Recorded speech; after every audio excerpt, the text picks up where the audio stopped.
Yep, he's back. Shady's back, tell a friend. Eminem returned on Friday, July 12, to deliver his highly anticipated The Death of Slim Shady, Coup de Grâce album.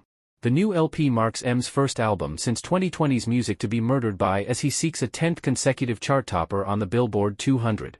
Mere hours before the project arrived, Eminem revealed that Das is actually a conceptual album, and he urged fans to listen to the project from front to back how he intended without skipping around to their favorites. Public service announcement: The Death of Slim Shady is a conceptual album, therefore, if you listen to songs out of order they might not make sense, he wrote. Enjoy. M kicked off The Death of Slim Shady's rollout with Houdini, which landed at number 2 on the Billboard Hot 100 for his highest charting entry of the decade. He followed up with Toby featuring Big Sean and Babytron earlier in July, which debuted at number 95 on the Billboard Hot 100. Eminem peppered collabs throughout the project with special guest appearances from Jelly Roll, J.I.D., Skylar Grey, Bizarre, Easy Mill and more. Even at 51 years old, M has remained a commercial titan and one of the premier voices in hip-hop, with a Hall of Fame resume that can go toe-to-toe with any of his peers. And when Slim Shady drops, it's all eyes on him, with the culture giving him its undivided attention. So today we ran through all 19 tracks from The Death of Slim Shady and ranked the entire LP songs. Number 16. Lucifer. A similar intro to the Eminem show's Square Dance. Dr. Dre is here and his Midas touch is noticeable on the crisp jingle. M takes the chance to respond to right-wing political pundit Candace Owens, who asked, "Am I getting older or is Eminem getting gayer?" last year. And Candace O, "I ain't mad at her / I ain't gone, throw the fact BIH forgot she was black back at her / laugh at her, like them crackers she's backin' after," Shady spews. In the end, this is the worst song on the album. Number 15. Evil. Don Cannon lays down the ominous production for Eminem to peel back the layers of his diabolical mind state. Through his trials and tribulations, M believes he outran his evil ways, but they always ultimately come back to haunt him. "I done turned my whole life around / but I think I'm just like you now, 'cause I turned out so f***g evil," he admits. Number 14. Road Rage. There is a questionably overwhelming amount of Caitlyn Jenner name drops on the album. Imagine driving around Michigan and getting into a road rage argument and it's Eminem on the other side of the wheel. Slim believes bullying can have a positive impact in some ways, and he's had enough of American society coddling obese citizens. "Let's celebrate onset diabetes, and instead of us dieting we can just have a pie eating contest / and we should be extra nice instead of honest / and instead of exercise it's easier to find XXXL your size / and try to press society to change so you don't have to change," M raps in disgust. Road Rage will sit toward the bottom when compared to the rest of the album cuts. Number 13. Head Honcho feat. Easy Mill. What a coming out party for Easy Mill. M steps to the side for Mill to get his bilingual shine. Eminem still isn't over the trauma that came with having his tricycle stolen as a kid. He referenced the tragic situation 4 years ago on Music to Be Murdered's Leaving Heaven in 2020. The Detroit icon thinks fans want him to reinvent the wheel when it comes to his new music, but we really just want him to take a more scenic route and different roads to get to his destination than the same parkway. Number 12. Brand New Dance. Eminem literally took fans back to 2004, New York Yankee fans are not going to be happy. Later on, Guilty Conscience 2, M confirms that Brand New Dance is a slightly reworked extra from 04's Encore that was originally titled Christopher Reeves and got left on the cutting room floor.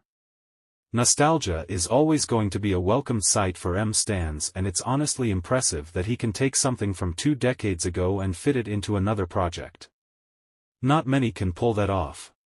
Number 11. Bad One. Don't lose focus because Eminem awakens in the 3rd verse. He's ashamed of the white rapper lane that he possibly played a role in blazing.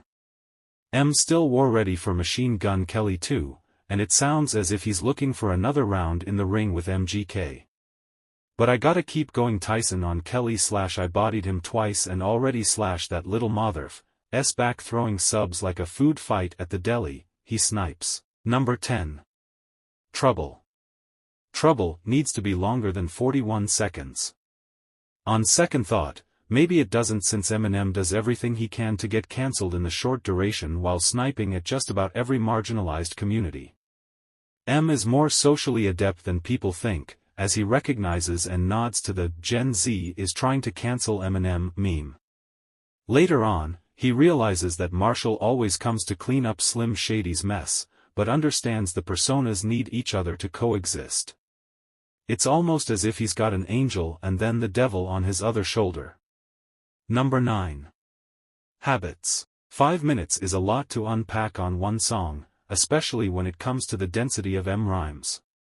Eminem has grappled with plenty of addiction issues throughout his career, but here he's targeting the propensity to channel Slim Shady and become the provocateur, ruffling feathers and powering through the backlash. This time around, it's the LGBTQ+ and mentally handicapped communities, and M is worried about being cancelled like DaBaby following his homophobic rant at a 2021 Rolling Loud festival. However, after reflecting on his Detroit roots, M makes it clear that even with everything he's been through, he's still a good father at home. Calling Shady misogynistic / while raising 3 daughters, 2 graduated from college with honors, he raps.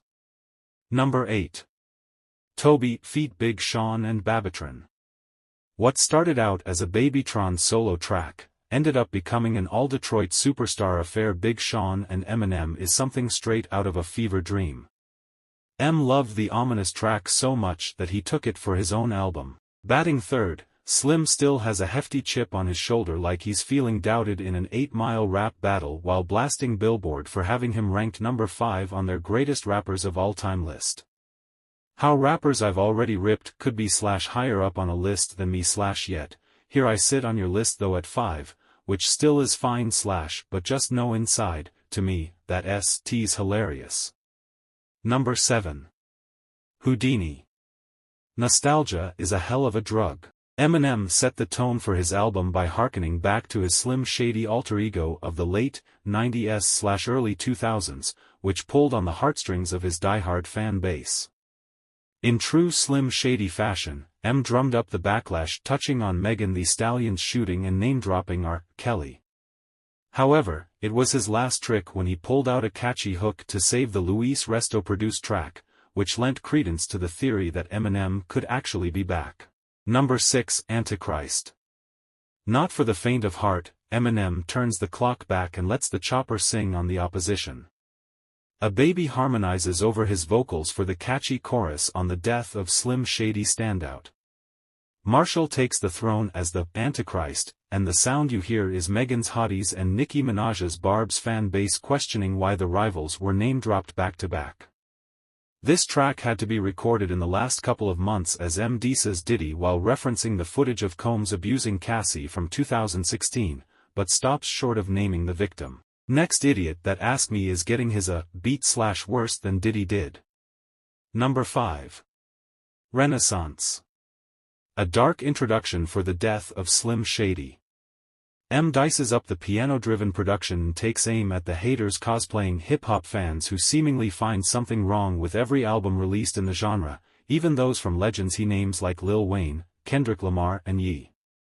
And it's not until you pass that you receive your flowers. You nerdy P.S. would find something wrong with 36 chambers / so what they do for the greats? Pick the part of Picasso and make excuses to hate, he raps. Number 4. Guilty Conscience 2. A sequel to the original Guilty Conscience that arrived in 1999. M reignites his feud with Ja Rule while referring to the New York rapper as a midget. It's a light jab compared to the days of 2002's Bump Heads warning shot. Slim Shady and Marshall butt heads and ram against each other on the same verse with M playing both sides. Growth is essential and Eminem is waving the white flag on some of his long-standing feuds. M is ending the war against Machine Gun Kelly, Christopher Reeves, Nick Cannon, Limp Bizkit, Will Smith, Cannabis, Lord Jamar and Ja Rule. It's not the original, but Guilty Conscience 2 is a worthy second coming. At one point, Slim Shady puts Marshall on blast for creating him as an alter ego to stir up controversy and essentially be a shield to say jarring things that he didn't really have the courage to stand on. Number 3. Temporary, feat. Skylar Grey. Skylar Grey's Coup brings a softer texture to break up the lengthy album. Eminem goes from diabolical madman to poignant poet in a matter of minutes. Temporary is a beautiful tribute to his daughter Haley and continues the fan-favorite lineage of songs about the father-daughter dynamic like Mockingbird and When I'm Gone. Number 2. Somebody Save Me, feat. Jelly Roll. Someone's Cutting Onions. A teary-eyed end to the Death of Slim Shady journey. A vulnerable apology letter to all of his children, as M is filled with regret for not being the parent he wanted to be and missing out on so much. Jelly Roll may have met Eminem just last month, but it's like he's known him for a lifetime. The Nashville-bred artist delivers a heavenly chorus that washes Marshall's sins away while he's laid to rest. Number 1. The best song on the album is Fuel, feat. JID. Stepping outside of a comfort zone is where the growth comes in. M invites the youthful JID into the fold, who absolutely jackhammers the starry production, which forces Slim Shady to raise his game on the album crown jewel. Eminem goes off for nearly 2 minutes straight. In the midst of his rhyme spree, M pays homage to the notorious B.I.G. and Tupac, while insinuating Diddy possibly had something to do with the murders. R.I.P. Rest in peace, Biggie and Pac. Both of y'all should be living / but I ain't tryna beef with him / cause he might put a hit on me like Keef D did him, M alleges. Transitioning from the song review, The Death of Slim Shady, Coup de Grâce, isn't a blazing return to glory, but it is an intriguing album filled with some legitimately light-hearted and funny moments, something I feel has been sorely lacking in his material for years now. The battle between Eminem and Slim Shady is a great concept that is explored pretty competently here, and the instrumentation, while far from perfect, captures the essence of what he's trying to accomplish here. There are some missed opportunities for sure, and the back end of the record regresses back to awkwardly forcing pop elements into his sound, flying close to Revile vibes. Yuck, but the guest list is strong and the music is largely consistent throughout. I will concede this album wouldn't be half as entertaining had it not been for the concept, but with it, Eminem creates some of his highest moments in decades.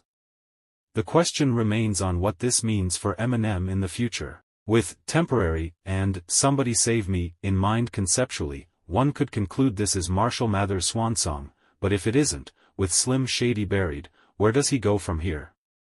I'm going to have to rate The Death of Slim Shady a 6 out of 10. Let me know in the comments what you agree or disagree with.